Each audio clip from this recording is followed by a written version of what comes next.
नमस्कार मित्रांनो, जय महाराष्ट्र या क्षणाची मोठी राजकीय अपडेट सध्या समोर येत आहेत। ऐन लोकसभा निवडणुकीच्या तोंडावर भाजपला सर्वात मोठा धक्का बसला आहे। मित्रांनो, काय स्पेशल रिपोर्ट सविस्तर बघूया। भाजपने सत्तेच्या हव्यासापोटी राज्यात फोडाफोडीचं राजकारण केलं, शिवसेना फोडली, राष्ट्रवादी फोडली व त्यांना सत्तेत सहभागी करून घेतलं। त्यात लोकसभेचं वारं वाजलं आणि सुरू झाली ती तिकिटाची रस्सीखेच। मित्रांनो, अजित पवार गट, शिंदे गट यांच्या सत्तेत सहभागी झाल्याने भाजपचे निष्ठावान कार्यकर्ते मात्र नाराज झाले आहेत। अशातच आता भाजपला लोकसभा निवडणुकीच्या तोंडी जळगावमध्ये मोठा धक्का बसला आहे। विद्यमान खासदार उन्मेष पाटील यांचं तिकीट कापल्याने ते नाराज असून ते ठाकरे गटात प्रवेश करणार आहेत असं बोललं जात आहे। ते मुंबईच्या दिशेने रवाना झाले असून आजच ते ठाकरे गटात प्रवेश करतील असं देखील या ठिकाणी बोललं जात आहे।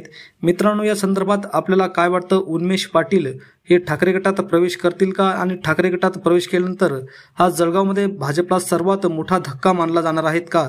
आपल्या प्रतिक्रिया नक्की कमेंट बॉक्समध्ये व्यक्त करा। धन्यवाद। जय महाराष्ट्र।